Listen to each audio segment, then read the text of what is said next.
Hey everyone, welcome back to another video. My name is Jose, and today we're going to be talking about why I think KaiOS is one of the best digital minimalist operating systems in 2020.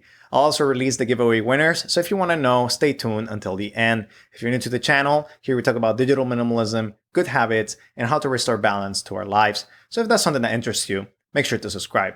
Over the last few weeks, I've been thinking about digital minimalist operating systems. I made up a spreadsheet that you can access in the comment down below, in the pinned one, or in the description down below, where I put different operating systems, alternative operating systems, and different functions that allow me to stay focused and not distracted.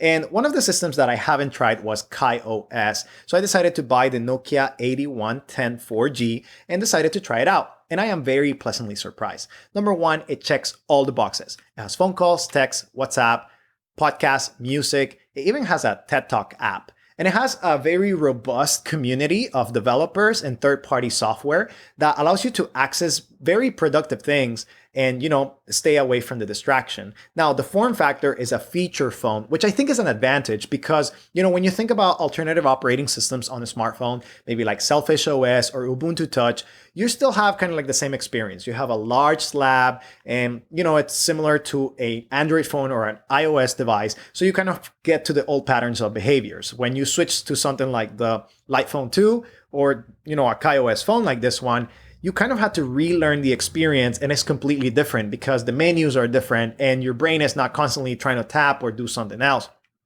But KaiOS has all the boxes checked. And number two, just because you have all the boxes checked doesn't mean that, it's going to run well. But this one runs well. For what it does, for being a feature phone, it runs smooth. Every application is not trying to do majestic things, but it's trying to do basic things.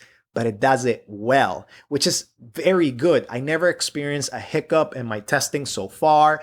And honestly, it was very smooth. Maps, music, downloading everything, even to my SD card, which I did not think that I was going to use in 2020.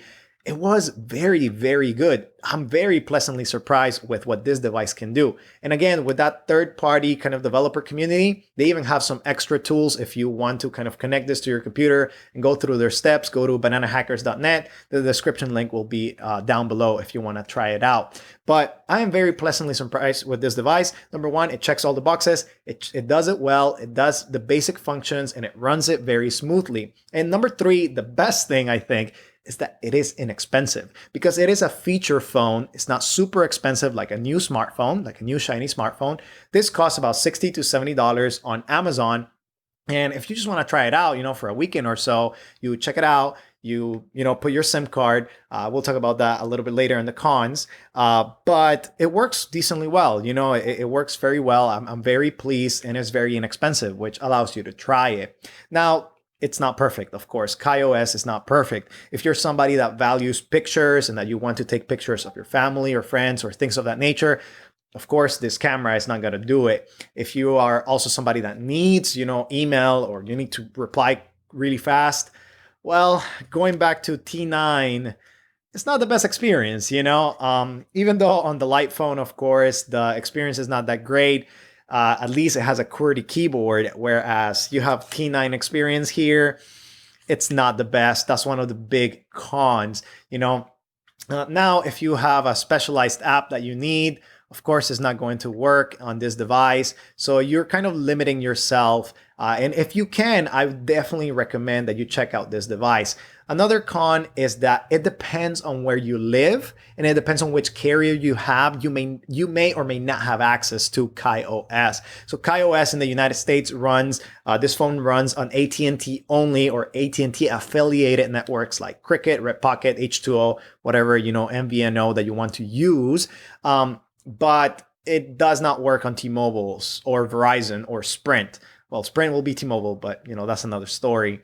So if you have any of those carriers, you cannot use KaiOS, so that may be a limiting factor. But if you have AT&T or you try it out on T-Mobile, not on this device, but on the Alcatel Flip 3, I believe, you can try it out on T-Mobile, even though it may be a little bit more expensive. But if you have AT&T, I heavily recommend it. So again, it has some pros. It has very important things. It fulfills everything. It checks all the boxes. It works well. It's not trying to do a lot, but what it does it well. And I think that's the motto of minimalism and especially digital minimalism, not having a lot of stuff, but the stuff that you have, doing it well. Now, one more point is when it comes to comparing it with other minimalist OSs and devices, like straight up minimalist OSs and devices, not just alternative OS, but minimalist OS. When it comes to the light phone and the KaiOS device, the Nokia 8110 4G, right now I will pick a KaiOS device over the light phone, not only because of price, but because of what it can do. This has podcasts, this has maps, this has, calls, text, and it has WhatsApp, something that will never come to the light phone. Of course, the price difference is also big, but of course the light phone works on Verizon. It has other good things. I cannot wait until they release all the tools for the light phone. I think it will make it the best robust device. But as of right now, as of June 2020, KaiOS takes the crown for digital minimalist OSs. Thank you for watching this video. And of course, here are the giveaway winners. They're going to be all over because there's 20 of them. So if you won, well, congratulations, and make sure to drop your name and maybe some way that I can contact you to get your email, because in order for you to get the code from Blog, we need to get the email signed up with that code. This can be Reddit, Discord, and it can be Instagram. I will just make sure that the Blog team does it for me because I don't have Instagram, so I don't know how to contact you in there. But if you won, if your name is in here, make sure that you drop a way that I can contact you. So thanks for watching this video, and make sure to subscribe, and I'll see you on the next one. So KaiOS 2020.